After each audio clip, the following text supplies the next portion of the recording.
sur le plan.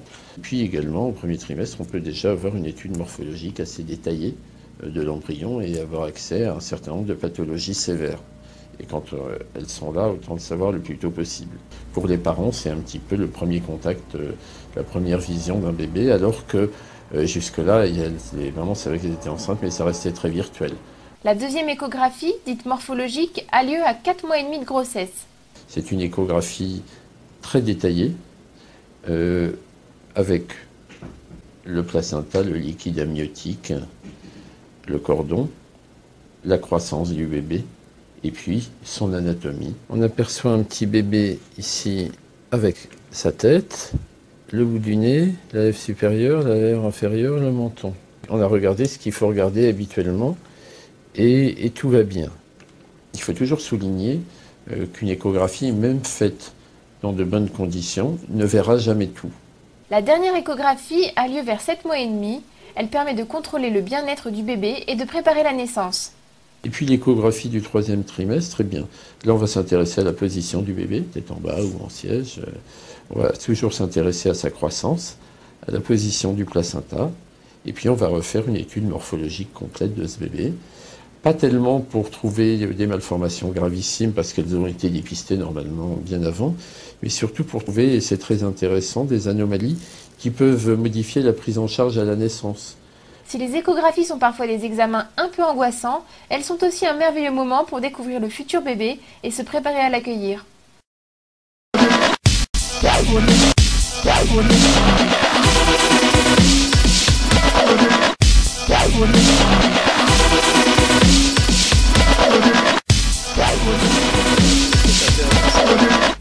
J'espère que vous allez bien.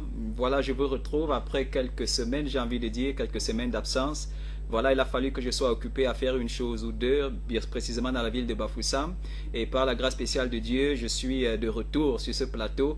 Et je voudrais ici dire merci à la Living Water Channel et à tous les techniciens qui, comme ça, de samedi en samedi, ont essayé de rediffuser les émissions. Et je voudrais aussi profiter comme ça pour saluer tous ceux-là qui, pendant la rediffusion, n'ont pas arrêté de m'envoyer des messages et parfois d'appeler.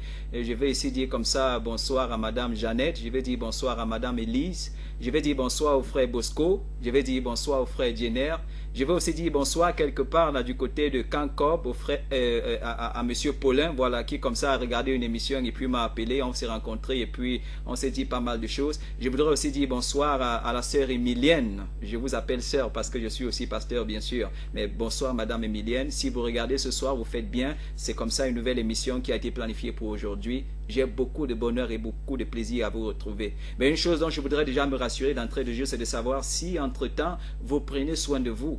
Voilà, c'est vrai que quand on est devenu adulte, personne ne viendra vous rappeler ou personne ne viendra vous dire qu'il faut prendre soin de votre corps. Il y a une citation que j'ai mis quelque part sur ma page Facebook.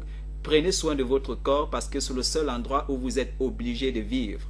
Si vous vivez dans une maison et que demain le bailleur devait vous chasser, vous ne sortirez pas de votre corps. Même si vous vous retrouvez dans la rue, ce serait toujours dans votre corps. Vous comprenez pourquoi il faut prendre soin de ce corps-là. Parce que même si vous vivez dans un palais bien bâti et que vous n'êtes pas en santé, vous n'allez pas profiter pleinement de ce palais-là. Ce n'est pas possible, ce n'est pas évident. Alors vous comprenez pourquoi c'est capital d'être en santé. Certains sages ont dit, la santé n'a pas de prix. Et je peux vous rassurer qu'il y en a qui mettent tout ce qu'ils ont comme fonds, tout ce qu'ils ont comme ressources, juste pour s'assurer qu'ils restent en santé. Mais le malheur, c'est qu'il y en a qui investissent de cette manière-là, mais qui finissent quand même par mourir. Si nous sommes là, c'est parce qu'on a du souci pour vous. C'est parce que, comme Dieu, bien sûr, et quelque part dans la parole de Dieu, on souhaite pour vous et pour tout le reste que tout le monde soit en santé, que vous soyez en bonne santé. Et j'ai souvent dit, et je vais peut-être le dire encore ici aujourd'hui, quand vous êtes malade, il n'y a pas que vous qui êtes malade, c'est tous ceux-là qui vous entourent, tous ceux-là qui vous aiment, tous ceux-là qui ont de l'estime et de l'amour pour vous. Voilà, quand vous n'allez pas bien, eux aussi en souffrent. Alors c'est pourquoi vous comprenez que vous devez mettre tout ce qui est en jeu, et je dis bien tout ce qui est en jeu, pour vous assurer que vous restez en santé. Parce qu'un homme en santé, une femme en santé, c'est un espoir d'avenir. Quand il y a la maladie, on ne sait plus où mettre la tête et puis les choses deviennent un peu compliquées. Alors parlons un peu de santé aujourd'hui, pas un peu, parlons de santé puisque c'est ce qui nous amène sur ce plateau aujourd'hui et c'est peut-être ce qui fait que vous soyez assis derrière ou du moins devant votre écran en ce moment, pas derrière, devant votre écran. Alors je voudrais qu'on parle de la rate. la rate, pas le rat. Je voudrais qu'on parle un peu de la rate. Je le dis, pourquoi? Parce que, et surtout j'ai voulu qu'on en parle aujourd'hui, parce que de tout ce qu'on a dans le corps, il y a une chose qui a souvent été négligée, que beaucoup ne savent même pas, à moins qu'à partir d'un moment ça commence à causer un problème ou un autre, beaucoup ne savent même pas ce que c'est. J'ai rencontré plus d'un en route et je leur ai posé la question de savoir, est-ce que tu sais ce qu'on appelle la rate? Certains ont vaguement dit oui, et puis à ceux qui ont dit oui, j'ai posé la question de savoir quel est le rôle de la rate dans le corps. Il y a eu très peu et pratiquement personne n'a pu me donner la réponse de c'est quoi la rate et c'est quoi son rôle. Vous comprenez combien en fait on peut, je ne vais pas dire ignorant, hein, mais combien est-ce qu'on peut manquer de connaissances sur cet élément, j'ai envie de dire, qui est capital pour le bon fonctionnement de votre corps. Et aujourd'hui, lorsqu'on va essayer de donner des détails, vous allez comprendre que la rate, on ne devrait pas s'amuser avec, parce qu'elle est essentielle, elle est, je ne vais peut-être pas dire capitale, mais elle est importante pour que vous restiez en bonne santé, pour que votre corps ne soit pas vulnérable. Et lorsqu'on aura donné tous les détails aujourd'hui, vous allez donc vous rendre compte que vous avez besoin de prendre soin de votre corps et en particulier aussi de votre rate. Alors, les numéros s'affichent sur votre écran, je vais peut-être vous les rappeler, le 651 32 59 99, 651 32 59 99.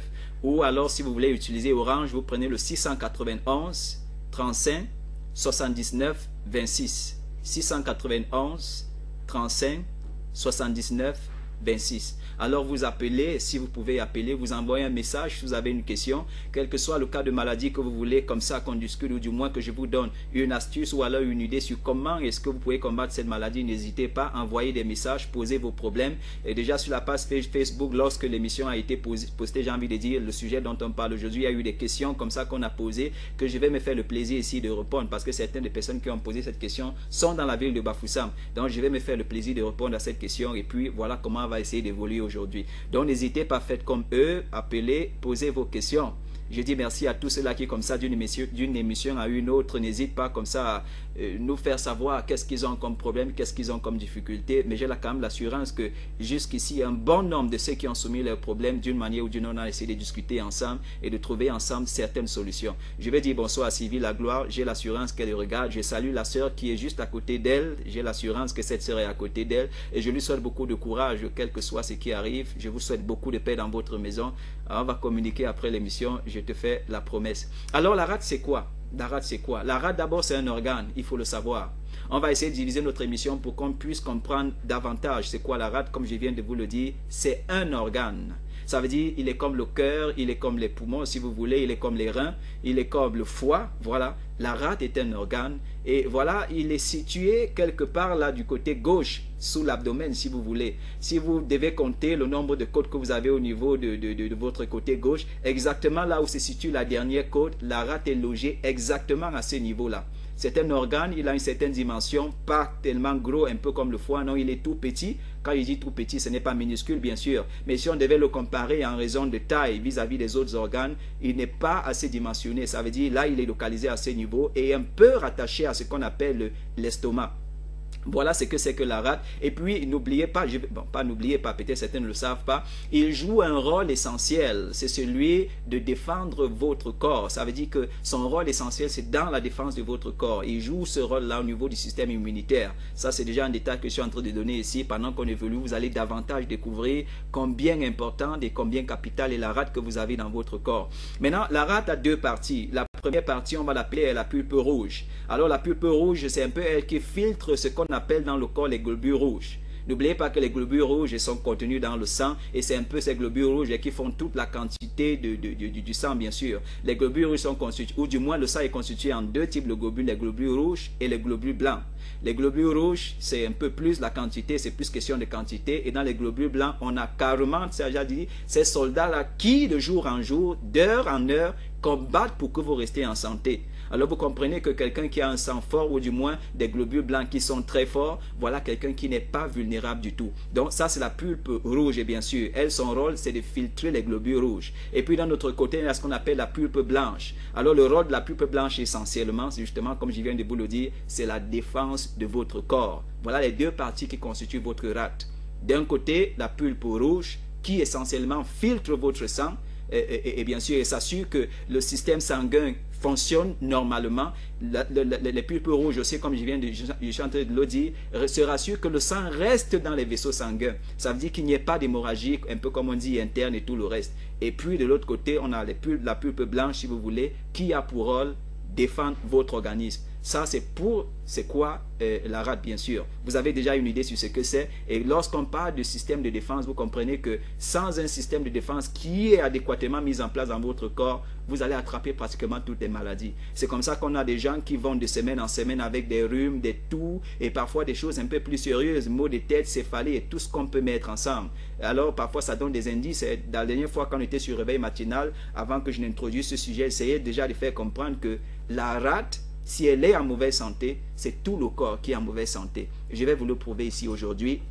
Je viens déjà de vous dire c'est quoi la rate. On va essayer de poursuivre toujours pour vous donner davantage d'indices. Alors, si on a compris c'est quoi la rate, c'est donc quoi son rôle?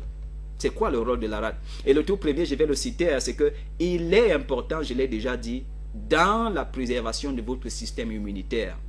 Si votre rate n'est pas en santé, si votre rate, je vais le rappeler, c'est R-A-T-E, pas le rat. Si votre rate est en bonne santé, tout votre corps, j'ai envie de dire, j'ai l'assurance que tout votre corps aussi pourra être en bonne santé parce que j'ai dit, c'est au niveau de la rate que le système immunitaire se met franchement en place. C'est au niveau de votre rate. Alors si elle est faible, vous aurez un système immunitaire qui est faible et votre corps sera vulnérable. Ça veut dire capable d'accueillir tout ce qui vient comme bactéries et comme pathologie. Donc voilà un peu le rôle que la rate joue, un des rôles que la rate joue. Le deuxième, je vais le citer, ça a tout à voir avec les fœtus. Lorsqu'un enfant se forme dans le ventre, c'est au niveau de la rate que le sang se forme ou du moins se produit. Vous allez trouver c'est un peu un contraste parce qu'on sait en général que pour un adulte, le sang se forme au niveau de ce qu'on appelle la moelle osseuse. Ça veut dire c'est au niveau des os que le sang se forme. Mais lorsque l'enfant est encore dans le ventre, on parle de fœtus, c'est au niveau de la rate que le sang se forme. Et c'est au niveau de cette même rate que tout le système sanguin se met en place. Ça, c'est en ce qui concerne les enfants, bien sûr. Mais dès que l'enfant est sorti du ventre, le processus change. C'est donc au niveau de ce qu'on appelle la moelle osseuse que le sang va commencer à être formé. Et qui dit sang dit globules rouges, dit globules blancs. N'oubliez pas, je viens de le dire, globules rouges, c'est surtout en termes de quantité. Et puis globules blancs, c'est donc les soldats qui, comme ça au quotidien, combattent pour se rassurer que vous restez en très bonne santé. Alors une autre chose, c'est qu'il faut, on vient de le dire, la rate il joue aussi un peu ce rôle-là que les reins jouent, c'est celui de filtrer le sang, on vient de le dire, filtrer les globules rouges. Voilà un rôle très important et très essentiel de la rate. La rate aide à filtrer les globules rouges. Une autre chose qu'elle fait qui est aussi assez capitale, c'est que elle catalyse. Quand on dit catalyser, ça veut dire une sorte de, ça veut dire d'attraper si vous voulez. Elle essaie comme ça d'attraper ou du moins de catalyser, un peu comme l'éponge pourrait faire lorsqu'on la met dans l'eau. Ça veut dire qu'elle absorbe de l'eau. Une chose que la rate fait, c'est que elle absorbe tout ce qu'il y a comme cellules mortes ou du moins les globules rouges qui ne sont plus actifs. Elle attrape toutes ces choses et les évacue hors de votre corps. Vous comprenez donc que si vous avez une rate qui n'est pas en bonne santé, il y a des possibilités que les toxines s'accumulent dans votre corps. Parce qu'une des fonctions de la rate, c'est justement de faire comment? Détoxifier le corps. En éliminant tous les globules rouges qui ne sont plus actifs et bien sûr toutes les cellules mortes qui sont contenues dans le sang. Alors si quelqu'un parle d'intoxication, si vous avez une rate qui est en bonne santé, il y a donc possibilité que votre corps, et parfois comme ça de manière automatique, évacue tout ce que vous avez comme toxines dans le corps bien sûr. Ça c'était en ce qui concerne bien sûr le rôle de la rate. On en a cité 3. Le premier, je vous l'ai dit, c'est la défense du corps. Combattre pour toutes les maladies, j'ai envie de dire contre toutes les maladies, contre les bactéries qui viennent comme ça et qui viennent s'installer et puis vous détruire. Deuxième chose, on vous a dit au niveau, lorsque le fœtus ou du moins l'enfant est encore dans le ventre, c'est au niveau de la rate que le sang est produit et c'est la rate qui s'assure à mettre en place tout le système sanguin de l'enfant. Ça c'est dans le ventre. Troisième élément, vient de vous le dire, il aide à détoxifier le corps. Ça veut dire sortir du corps tout ce qu'il y a comme toxines. Parfois, j'ai envie de dire, c'est les globules rouges qui ne sont plus actifs, c'est les globules blancs aussi. Et puis parfois, bien sûr, c'est, comme je viens de le souligner, les cellules mortes qui sont contenues dans le sang. Voilà ce qui est pour le rôle de la rate. On va prendre une transition, on revient pour voir un peu quelles sont certaines de ces maladies-là qui affectent la rate. Juste après la transition, je vous retrouve. Bien-aimé, je souhaite par-dessus tout que tu prospères et sois en bonne santé, comme prospère l'état de ton âme. Voilà détaillé pour nous dans la parole de Dieu, la volonté de Dieu pour chacun de nous. Dans cette nouvelle émission, la clinique du docteur Marcel, je vais vous donner les astuces, les techniques et les secrets pour préserver et promouvoir votre santé et assurer votre équilibre moral, économique et social. Rejoignez-moi tous les samedis de 19h à 20h sur la chaîne Lily Water Channel. Shalom. C'est un grand plaisir de vous présenter ce travail, qui est un travail collectif avec des collègues de Bicêtre.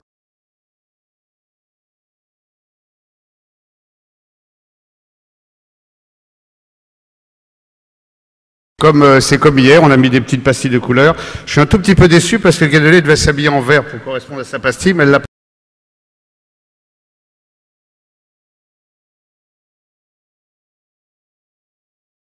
l'a. Donc du feuillet endodermique de l'embryon, et vous voyez que ce bourgeon hépatique se développe ici. Je vais très vite pour plutôt privilégier le temps clinique, aussi bien en imagerie qu'après en diagnostic. Ici, l'ensemble de l'intestin antérieur peut générer du tissu hépatique. Il y a un certain nombre de facteurs qui interviennent sur cet intestin et sur ce développement du foie pour la création de ce foie. Donc, vous pouvez retrouver ça très facilement dans de bons bouquins d'anatomie, d'embryologie comme le Langman. En ce qui concerne le pancréas, ce qui est plus intéressant, c'est que vous avez deux bourgeons et ces deux bourgeons vont se rejoindre et former un seul pancréas, ce qui peut expliquer, premièrement, qu'il y ait des pancréas annulaires, ce qui, franchement, aujourd'hui, me paraît difficilement accessible au diagnostic anténatal. Mais ça permet aussi de savoir qu'il existe, qu'il peut persister un deuxième canal, le canal de Santorini, dans 10% des cas, et que c'est quelque chose peut-être qui pourra nous intéresser. En ce qui concerne la rate a une origine différente. Elle prend son origine dans le mésogastre dorsal, comme vous le voyez ici, et donc c'est une origine embryologique différente, et ça peut expliquer certaines différences de pathologie. Alors on va passer à l'anatomie. L'anatomie, je vais avoir un seul message à vous dispenser en ce qui concerne le foie, c'est que le foie c'est aussi à gauche. Et c'est pas seulement et uniquement à droite comme on peut le croire. Et personnellement, je me suis fait piéger une fois sur un hémangiome, mais je pensais qu'il était plutôt au dépend de la rate, et en fait c'était le lobe gauche du foie. Alors le foie et la vésicule biliaire, ça peut se voir dès le premier trimestre. En ce qui concerne le foie, l'écogénicité est différente de l'écogénicité pulmonaire et de l'écogénicité intestinale, et vous le voyez très bien ici. On pourrait quasiment mesurer la flèche hépatique, ce qui n'aurait évidemment aucun intérêt au premier trimestre. En ce qui concerne la vésicule biliaire, on la voit plutôt dans la partie avancée de la fenêtre qu'on a pour l'échographie du premier trimestre, et vous voyez ici une vésicule biliaire. J'attire votre attention sur cette image. Peut-être que ceux qui font l'échographie par voie vaginale au premier trimestre ont déjà vu cette image. Moi, elle m'avait beaucoup surpris. Alain Couture nous demande toujours des titres sexy. J'avais envie de parler de la clarté intra-abdominale pour faire pendant à ce que vous savez. Et en fait, c'est la bourse mentale qu'on voit ici se former. Alors attention, parce que ça, c'est un estomac, ça c'est un cœur qui est déplacé, et ça c'est une hernie diaphragmatique gauche au premier trimestre. Donc ne vous précipitez pas sur le diagnostic d'hernie diaphragmatique gauche en voyant cette bourse mentale.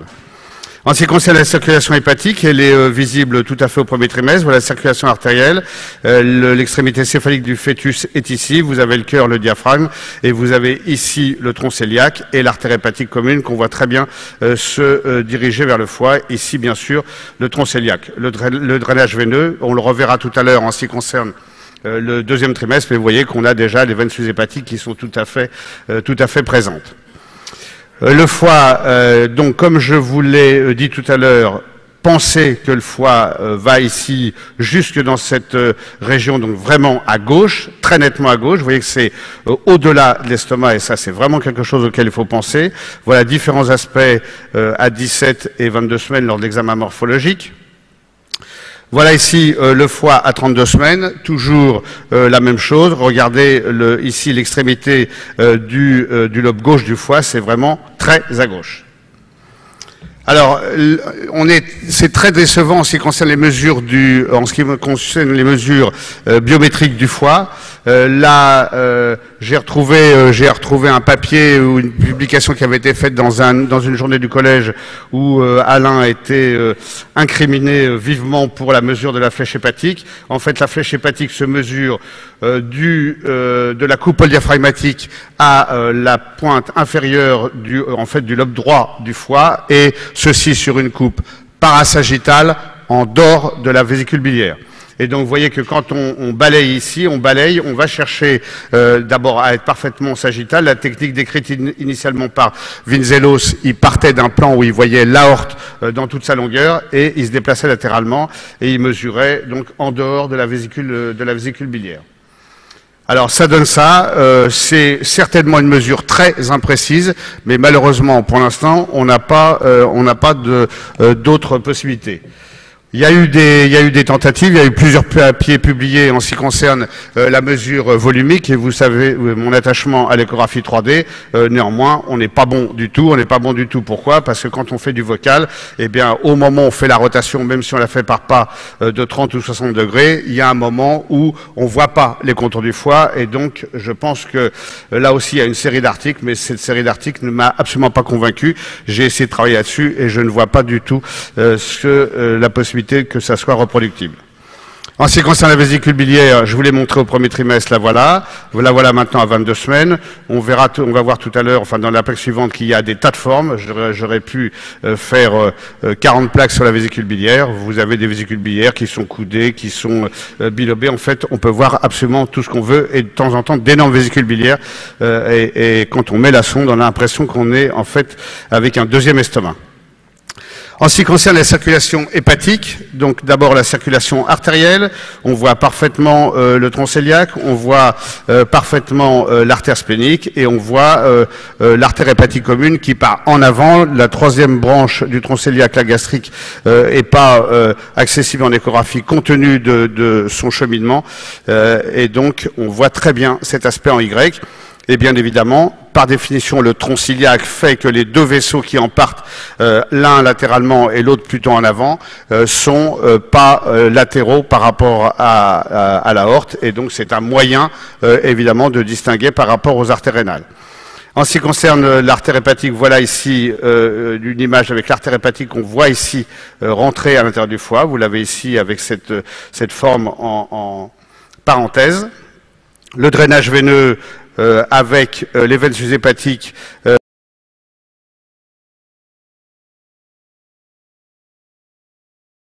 se jetant évidemment dans la veine cave inférieure. Alors, il y a un aspect qui est très caractéristique, c'est cet aspect en X que vous retrouvez ici, avec la veine ombilicale, la branche portale gauche que vous avez ici, et puis vous avez à l'intérieur du foie la branche portale droite antérieure, la branche portale droite postérieure, et vous avez surtout ici visible le tronc-porte, et ce tronc-porte, comme vous le savez certainement, est constitué par l'abouchement, de trois veines. Par l'abouchement de trois veines qui sont la veine mésentérique supérieure, et on sait bien la voir, et l'équipe de Montpellier de Alain nous a bien montré l'importance de regarder la position de artère et veine mésentérique supérieure, la veine splénique facile à repérer, et puis il y en a une par contre que je traque de façon très attentive, mais que j'arrive pas encore à voir, c'est la mésentérique inférieure. Pour l'instant, je n'ai pas encore réussi à vous la montrer, mais peut-être l'année prochaine. Le pancréas. Alors le pancréas, paradoxalement, je vais vous dire un truc qui va évidemment vous faire sauter sur vos chaises. Enfin, en tout cas, j'espère que vous allez sauter sur les chaises. C'est que c'est très facilement visible au premier trimestre.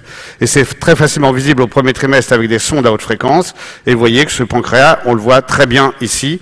Il est franchement plus échogène que son environnement. Il est évidemment en arrière de l'estomac, comme vous le voyez ici.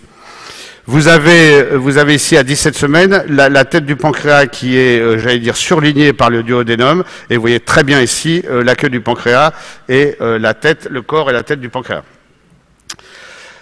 Comment s'y repérer? J'ai l'habitude de dire que les échographistes n'ont pas de connaissances anatomiques performantes, c'est-à-dire que vous savez tous effectivement un peu ce que c'est que l'anatomie, mais pour quelques-uns d'entre nous, c'est il y a très longtemps, pour d'autres c'est un peu plus près, mais c'est un peu flou, et donc il faut vous rappeler que le pédicule splénique, c'est un pédicule qui chemine au bord supérieur du pancréas, et si vous avez cette idée, eh ben vous allez forcément tout de suite voir le pancréas. Regardez le pédicule splénique, il est ici. On n'a même pas besoin de mettre de Doppler, évidemment, à condition d'avoir un abord qui est perpendiculaire au vaisseau et qui fait que l'artère splénique et ses parois sont très bien visibles, et donc le pancréas est ici.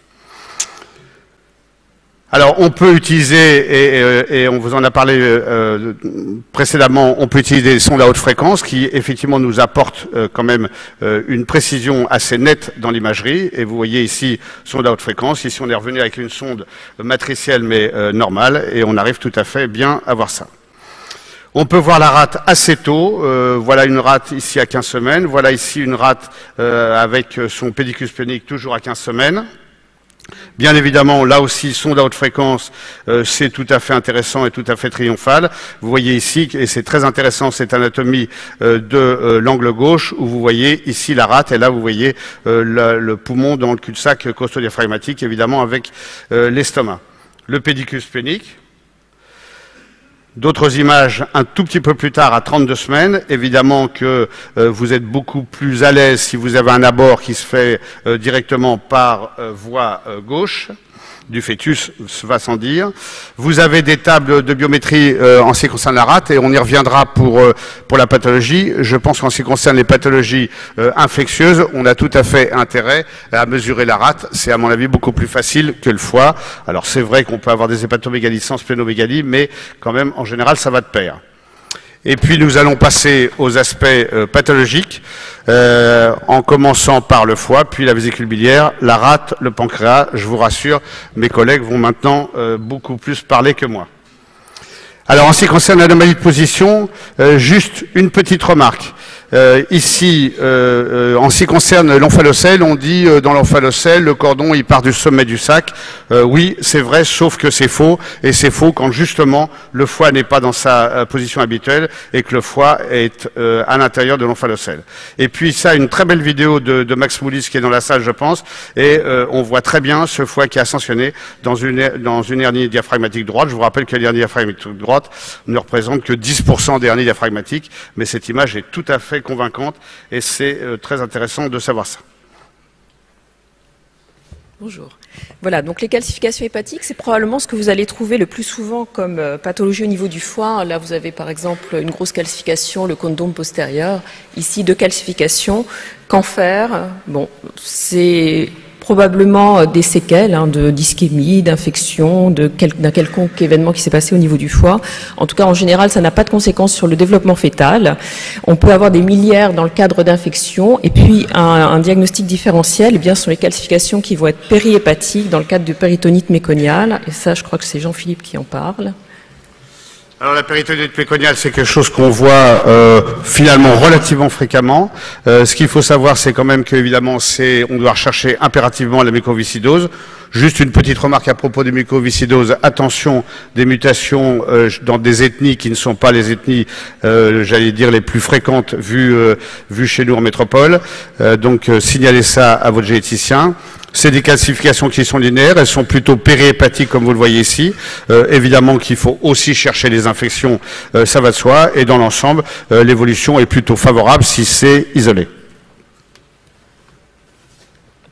Alors les anomalies vasculaires, qui sont quand même plus rares, que vous connaissez en général moins bien.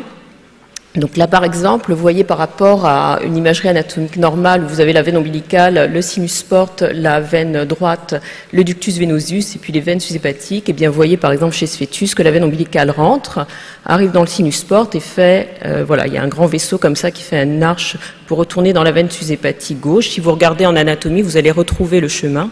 Et donc, il s'agit d'une anomalie de porto-sous-hépatique, d'une communication porto-sous-hépatique qui est probablement la malformation vasculaire que vous allez retrouver le plus fréquemment dans le foie.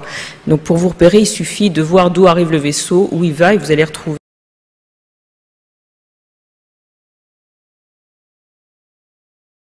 perméable. Les Doppler montrent qu'il s'agit bien d'une communication véno-veineuse.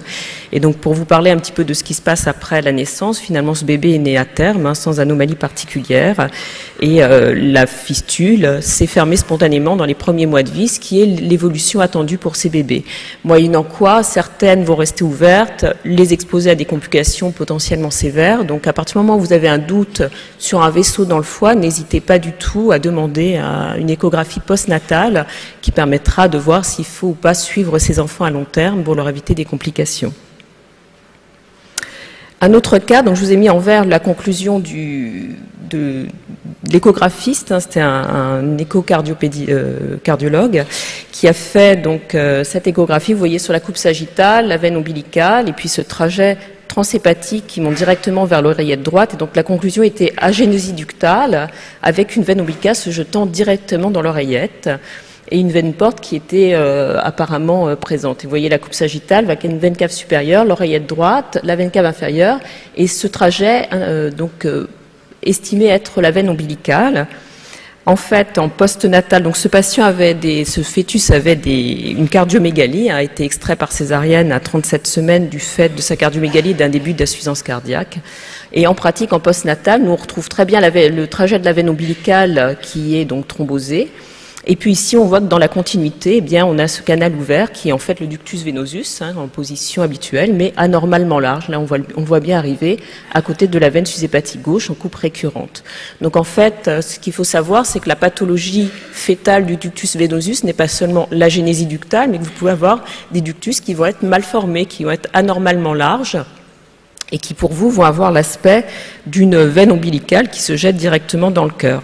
Alors comment faire le diagnostic différentiel entre effectivement une veine ombilicale qui se jette directement dans l'oreillette droite, que vous voyez ici, et qui chemine en fait sous la peau, hein, qui n'a pas de trajet transhépatique, donc c'est simplement ça, alors que quand vous avez un ductus venosus malformatif, eh bien vous avez la veine ombilicale qui pénètre normalement dans le foie, et ce tuyau qui la continue et qui est très large, en fait, a le trajet habituel du ductus venosus. Donc ça, c'est pareil, hein, c'est une fistule portosystémique, donc il faut que ces enfants soient suivis en postnatal et en général une fermeture, soit chirurgicale, soit radiologique de ces fistules. Alors, juste un rappel rapide sur les fistules. Hein, l'anatomie portale normale postnatale, il y a une indépendance complète du système porte et du système cave. Et ensuite, dans les malformations, on aura soit la persistance d'un ductus venosus, hein, qui fait que la veine splénique, la veine mésentérique supérieure donne le tronc porte, qui va donner la branche porte gauche, que vous appelez le sinus porte ici, et le ductus qui va persister avec une hypoplasie des autres branches portales. Les communications intrahépatiques dont on a parlé, qui sont les communications directes entre branche porte et veine sushépatique, et les communications extrahépatiques, où là on va avoir le tronc porte qui se jette directement dans la veine cave avec parfois l'absence de visualisation de système porte intrahépatique, ou bien des anastomoses latéraux-latérales hein, sur différents segments du système porte et du système cave, avec des petits réseaux très hypoplasiques du système porte. Alors, comment détecter, comment vont apparaître ces malformations en anténatal? Eh bien, on reprend les mêmes schémas, hein, la vascularisation normale du fœtus, on rajoute la veine ombilicale et le ductus venosus. Eh bien, en anténatal, donc si vous avez une persistance du ductus, enfin, en tout cas un canal d'Arantius, un ductus venosus malformatif, eh bien, il va apparaître sous la forme d'une énorme veine, comme une veine ombilicale qui se prolonge jusqu'au cœur, mais qui a le trajet du ductus venosus.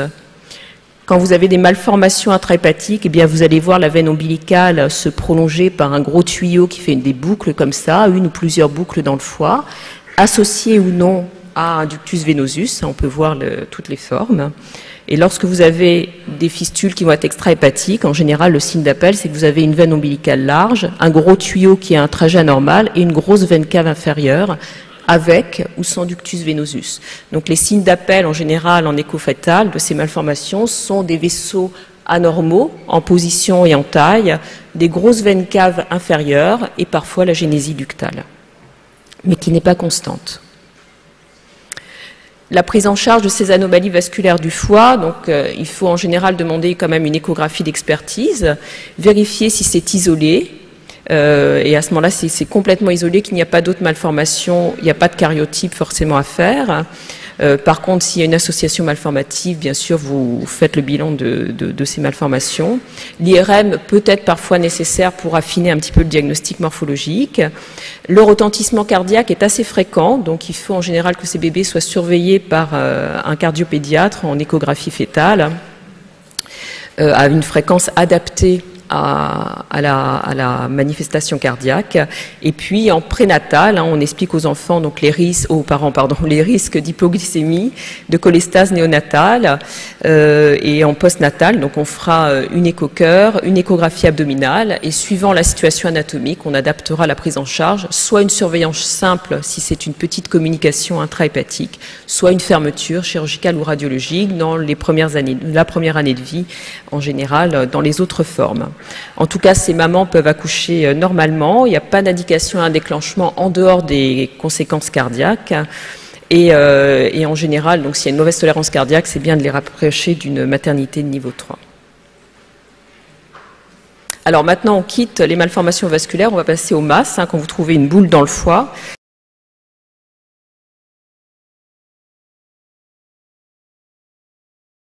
Hypervasculaire, c'est-à-dire vous avez ce type d'image, une image très hétérogène avec beaucoup de vaisseaux à l'intérieur. Le premier diagnostic à évoquer est un hémangiome hépatique.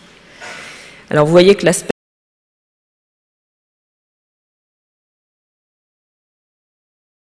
là vous avez beaucoup de lacs vasculaires, mais ça c'est la même pathologie. Ce qui peut vous orienter devant une masse hépatique pour le diagnostic d'hémangiome, en dehors de la fréquence, c'est les signes vasculaires associés. C'est-à-dire quand vous avez une dilatation des veines hépatiques, une grosse artère hépatique, c'est très en faveur d'un hémangiome hépatique.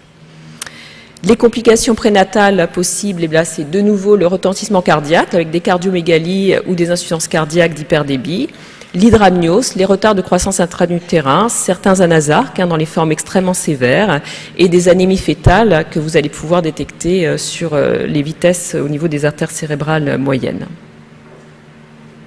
On peut utiliser l'IRM également pour nous. Alors donc ces lésions apparaissent en hypersignal T2.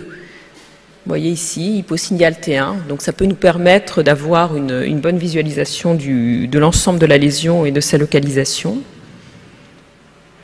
Et en tout cas, en anténatal, les éléments pronostiques à retenir sont les signes de mauvaise tolérance cardiaque, bien sûr, un volume tumoral important, alors on a mis un seuil à 80 ml, mais qui sera probablement à ajuster en fonction des dossiers futurs que l'on aura, et la dilatation de 2 ou 3 veines sushépatiques. Ça, c'est des enfants qui sont très exposés à développer des complications à la naissance, et donc qui doivent être approchés d'un centre, une maternité niveau 3, qui est capable de faire la prise en charge, notamment en radiologie interventionnelle au moment de la naissance. Alors, ces hémangiomes peuvent involuer spontanément durant la vie fœtale et donner des masses calcifiées. Donc c'est une des étiologies possibles aussi des calcifications intrahépatiques. Bonjour. Donc au vu de ce que Stéphanie vient de vous dire, effectivement, en cas d'hémangiome, il faut rapprocher l'enfant et le faire naître en maternité de niveau 3. Dans la plupart des cas, cette tumeur sera surveillée jusqu'à disparition complète. Dans certains cas, il faudra envisager un traitement. Tous les traitements médicamenteux type bêta-bloquants, corticoïdes, anti-angiogéniques ou vincristine n'ont pas d'effet. Effectivement, la prise en charge est soit une fermeture radiologique par une embolisation de la branche de l'artère hépatique concernée, soit une ligature de la branche concernée. Alors, je vais dire un petit mot rapidement sur les masses hépatiques solides. Le diagnostic d'hépatoblastome est évoqué de façon très exceptionnelle. C'est la tumeur maligne la plus fréquente chez l'enfant, la tumeur hépatique maligne la plus fréquente chez l'enfant. Le diagnostic anténatal en est effectivement exceptionnel. Si celui-ci est évoqué, il faut que la naissance se fasse dans un hôpital où la prise en charge chirurgicale pourra être faite, avec donc une évaluation postnatale en milieu spécialisé. En dehors de la tumeur, il y a aussi un taux élevé d'alpha-fétoprotéines, ce qui est vrai chez tous les nouveau-nés. Donc une élévation anormale ou l'absence de décroissance du taux d'alpha-fétoprotéines est en faveur de cette tumeur. Le bilan d'extension et le bilan d'opérabilité sera fait chez le nouveau-né comme chez tous les enfants qui ont cette pathologie. Et la chimiothérapie préopératoire et la chirurgie sont les traitements, et même chez le nouveau-né. Alors ça marche. Non. On a vu les masses intrahépatiques solides. Maintenant, vous pouvez avoir des masses intrahépatiques qui vont être à prédominance kystique. Ça, c'est un élément important pour les diagnostics différentiels. Donc, quand vous avez une masse hépatique à prédominance kystique, c'est-à-dire il y a un petit contingent tissulaire éventuellement, mais surtout plusieurs kystes agglutinés comme ça, c'est très évocateur d'un amartome mésenchymateux kystique, qui est en fait du tissu hépatique qui a mal maturé et qui s'accumule, enfin dans lequel le liquide s'accumule.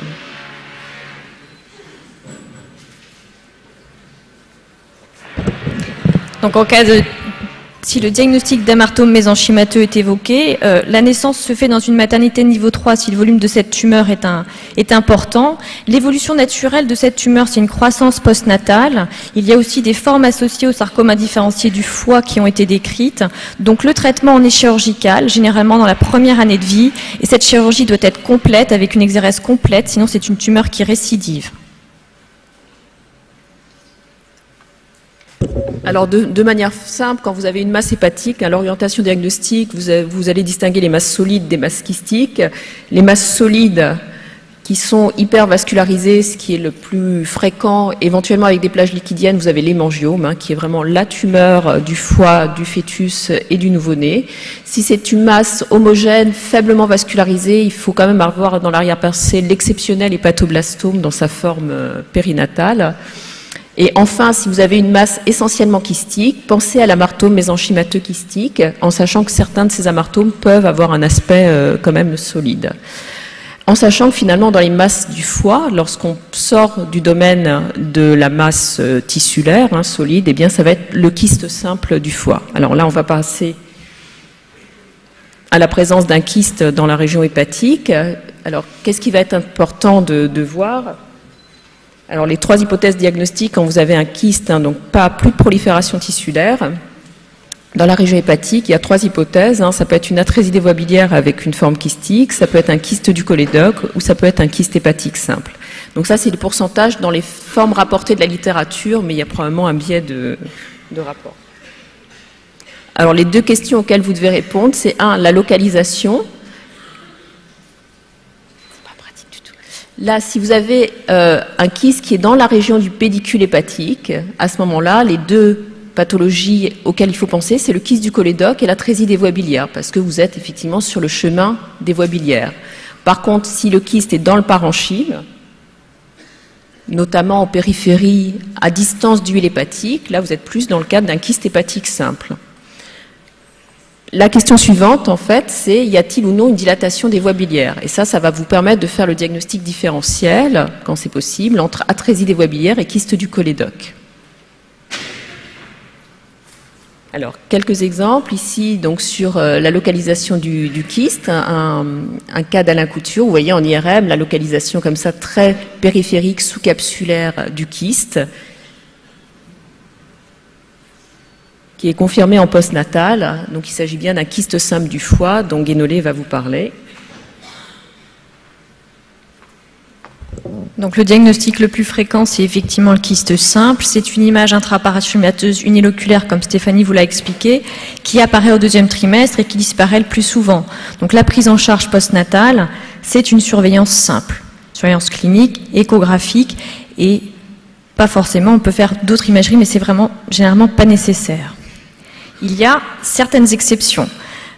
Si le kyste est biloculaire, si le kyste présente des calcifications périphériques, un contenu mucineux qui se traduit en échographie par un niveau, un kyste qui est situé plutôt dans la partie centrale du foie, dans le segment 4 entre la vésicule biliaire et la veine ombilicale, il faut savoir évoquer un autre diagnostic.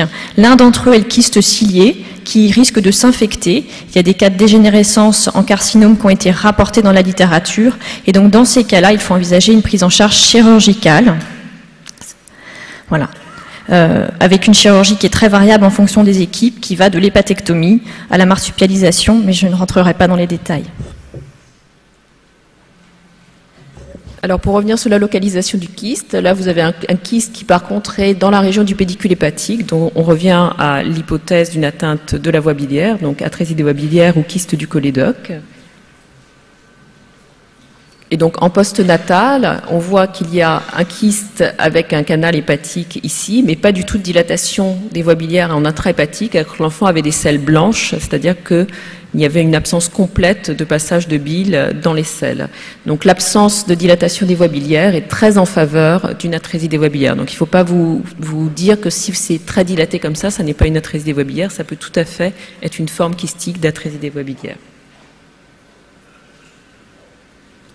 Ici, de nouveau, ce kyste, donc là vous avez la vésicule biliaire, le kyste à proximité du trompe-porte, dans la région du pédicule hépatique. Et en postnatal, là par contre, vous voyez une dilatation des voies biliaires intrahépatiques, donc il faut utiliser le Doppler couleur pour bien voir la distinction entre les voies biliaires qui ne se rehaussent pas et les vaisseaux. Et donc là, on peut dire que c'est un kyste du cholédoque et pas une atrésie des voies biliaires.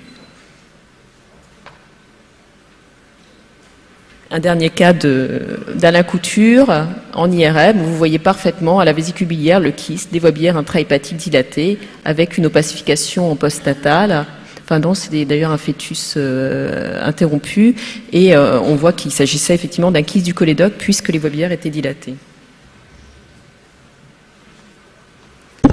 Donc en cas d'anomalie kystique de la région du pédicule hépatique, le diagnostic évoqué sont donc l'atrésie des voies biliaires et le kyste du cholédoque. Le kyste du cholédoque a un contenu bilieux puisqu'il communique avec les voies biliaires. Son évaluation est faite en postnatal, en échographie et en cholangio-IRM. Cette pathologie peut entraîner certaines complications, des douleurs abdominales chez l'enfant, une pancréatite, une cholangite.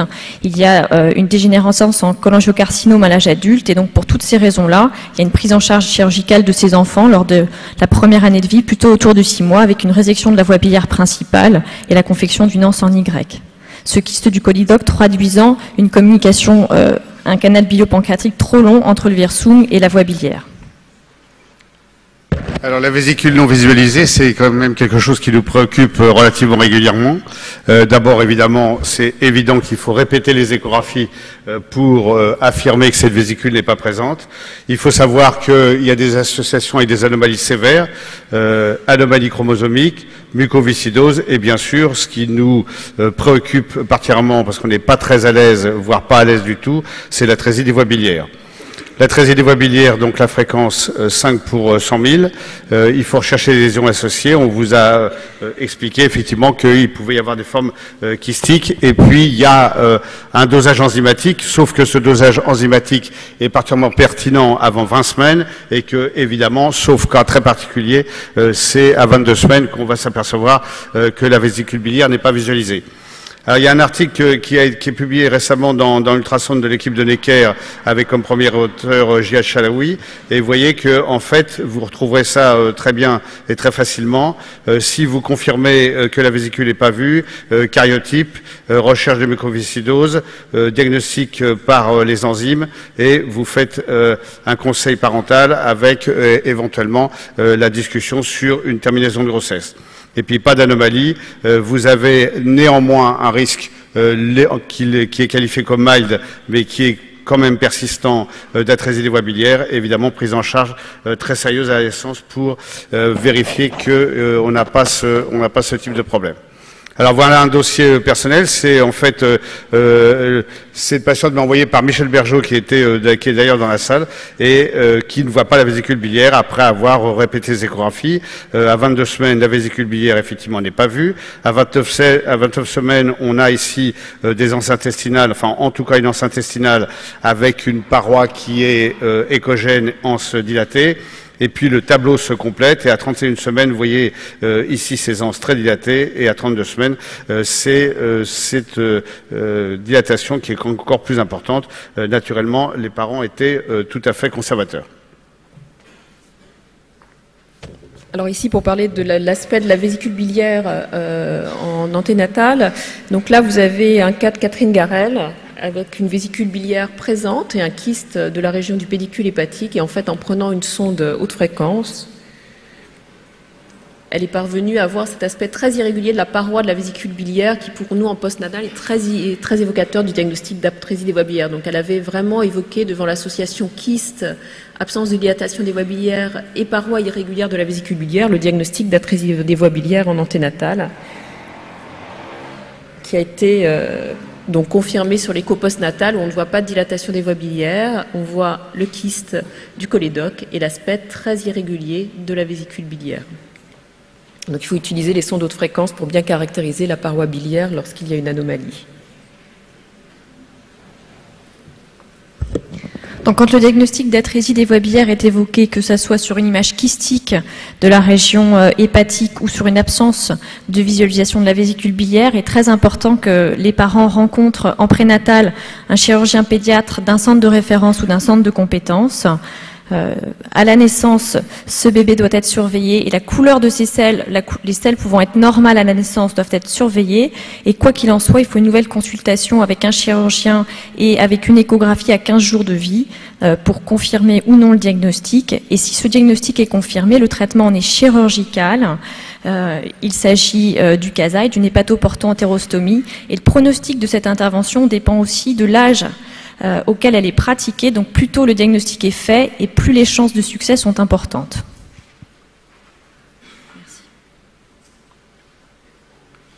Alors le stage vésiculaire, eh ben, c'est la même chose qu'on voit chez les mamies qui ont mangé un peu trop de chocolat. Et en fait, vous avez effectivement à l'intérieur de la vésicule des espèces de petites billes. Il y a une mobilité d'ailleurs de ces petites billes. Vous voyez, ça se voit en fait assez fréquemment. Et je pense que dans l'ensemble, on peut être rassurant. On verra ce que nous dira Guénolé. En ce qui concerne les lithiases vésiculaires, là aussi, on peut voir des lithiases vésiculaires en anténatal. Voilà 2 exemples. Et en général, c'est spontanément résolutif. Effectivement, en cas de sludge ou de calcul, il faut bien différencier ces masses-là d'une masse calcifiée dans le foie et d'une hyperéchogénicité du tube digestif. Mais sinon, dans la plupart des cas, c'est bénin, ça disparaît tout seul et on ne préconise qu'une surveillance clinique et échographique à la naissance. Alors, les anomalies biométriques de la rate, je vous ai montré tout à l'heure qu'on pouvait voir la rate facilement. On peut la mesurer, on peut en mesurer sa circonférence. Et bien évidemment, ça vous amène à rechercher des infections avec oïde parade, CMV, toxoplasmose, parvovirus. Mais il faut savoir penser éventuellement à d'autres infections. Le kyste splénique, c'est quelque chose que probablement vous voyez de temps en temps, car c'est pas si rare que ça. Et c'est une image qui est assez caractéristique si on a effectivement des notions d'anatomie et si on sait très bien où est la rate. C'est une image un peu à l'emporte-pièce qui est à l'intérieur du parenchyme splénique, qu'il suffit de mettre en évidence en repérant le pédicule pour localiser cette rate. Alors, nous, en postnatal, des kystes spléniques, on n'en voit pas tant que ça. Quoi qu'il en soit, si un kyste a été vu en anténatal, il faudra faire une échographie, plus ou moins une imagerie type IRM. Et puis après, en fonction de la nature du kyste, son échogénicité, la présence de calcification, son contenu, son évolution, son augmentation de volume, la stabilité du volume ou la régression, il faudra envisager soit une prise en charge type surveillance, soit une prise en charge chirurgicale dont les modalités sont très variables. Alors, le monstre du Loch Ness, parce qu'en fait, c'est quelque chose qui perturbe tout le monde. Personnellement, j'ai pas de dossier à montrer soit d'asplénie, soit de polysplénie.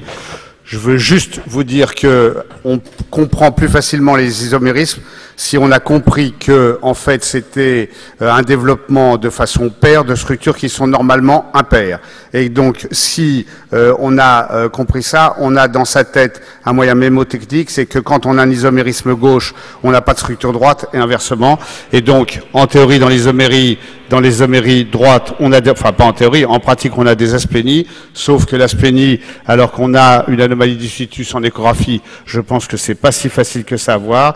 Les polysplénies, Stéphanie m'a dit que Catherine Garay avait mis en évidence des polysplénies. Chapeau bas, parce que je pense que c'est franchement difficile. Et Alain Couture. Et Alain Couture. Ah. Alors si notre maître l'a fait, là, ça doit pouvoir, on doit pouvoir effectivement apprendre à le faire. Une dernière observation, et je reviens un tout petit peu en arrière.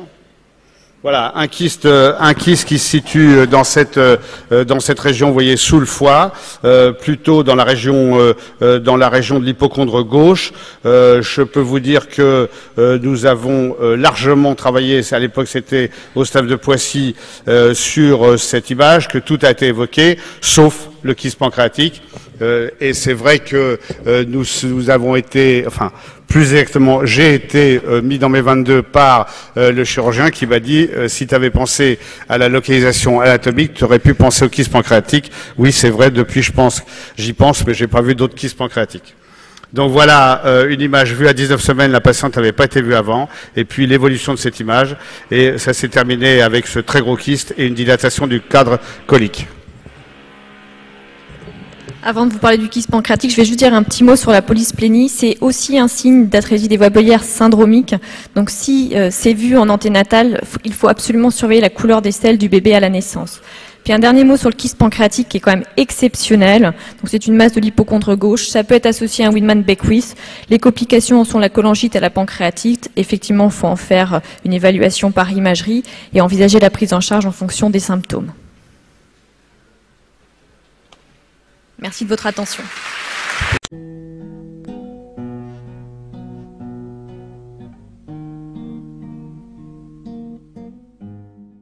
Le foie, appelé glande hépatique, et la vésicule biliaire se trouvent au niveau de l'hypocondre droit, c'est-à-dire au-dessous de la dernière côte, à droite du nombril, légèrement plus haut.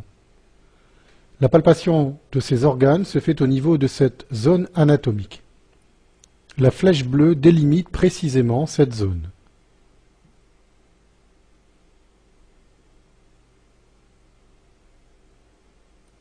Approchons-nous plus de cette zone de façon à mieux voir et étudier l'anatomie et le fonctionnement de la vésicule biliaire qu'il est possible de palper au niveau de l'hypocondre droit.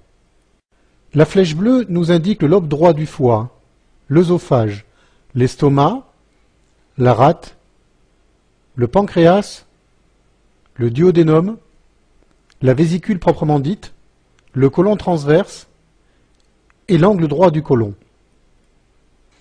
Approchons-nous encore plus pour mieux comprendre les rapports anatomiques de l'hypocondre droit.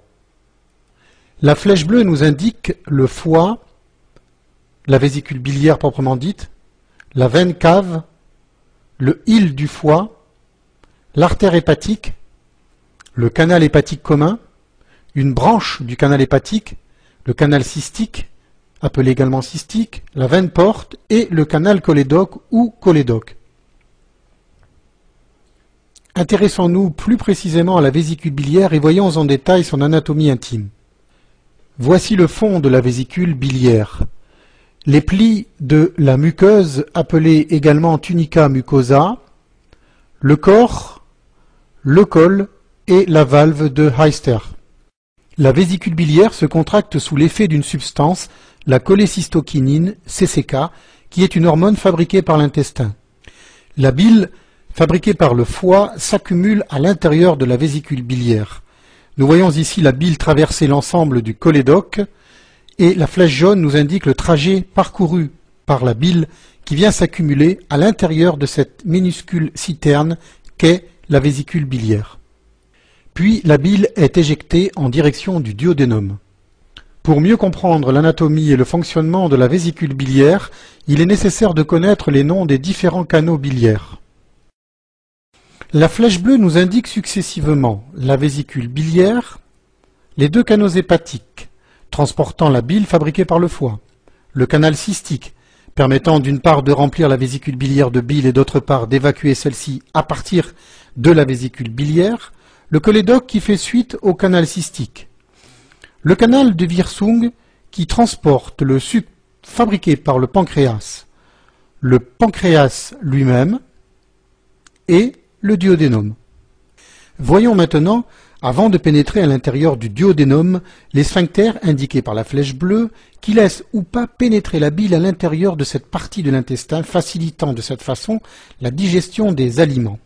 La flèche bleue nous indique cette fois-ci le duodénum, le cholédoque, le sphincter du cholédoque, le sphincter du canal de Wirsung et un canal pancréatique accessoire, ainsi que l'ampoule de Vater, qui est l'embouchure à la fois du cholédoque et du canal de Wirsung appartenant au pancréas.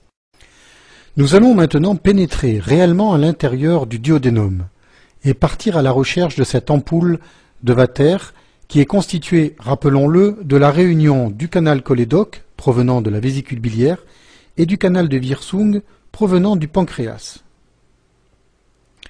Voici l'ampoule de Vater. On l'appelle également ampoule hépato-pancréatique. À gauche, l'orifice du cholédoque. À droite, celui du canal de Wirsung. Pénétrons dans le cholédoque pour aller à la rencontre de la bile, en provenance de la vésicule biliaire. De la même manière, à droite, pénétrons également dans le canal de Wirsung, où nous allons rencontrer le suc pancréatique en provenance du pancréas. Suivons maintenant la bile, dans son cheminement à l'intérieur du duodénum. Elle part à la rencontre d'un aliment qu'elle va briser en de multiples morceaux, de façon à favoriser la digestion de celui-ci. Nous avons matérialisé un aliment sous la forme d'une petite pyramide rouge. La bile va s'attaquer à celui-ci, puis le fragmenter pour permettre à l'organisme de l'assimiler sous forme de nutriments.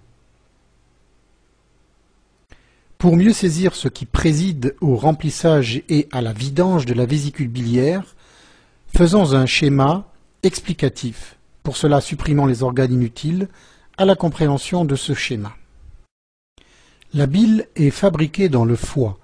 Elle est matérialisée ici par la petite bille verte qui descend en direction du duodénum en passant par le canal hépatique et par le cystique.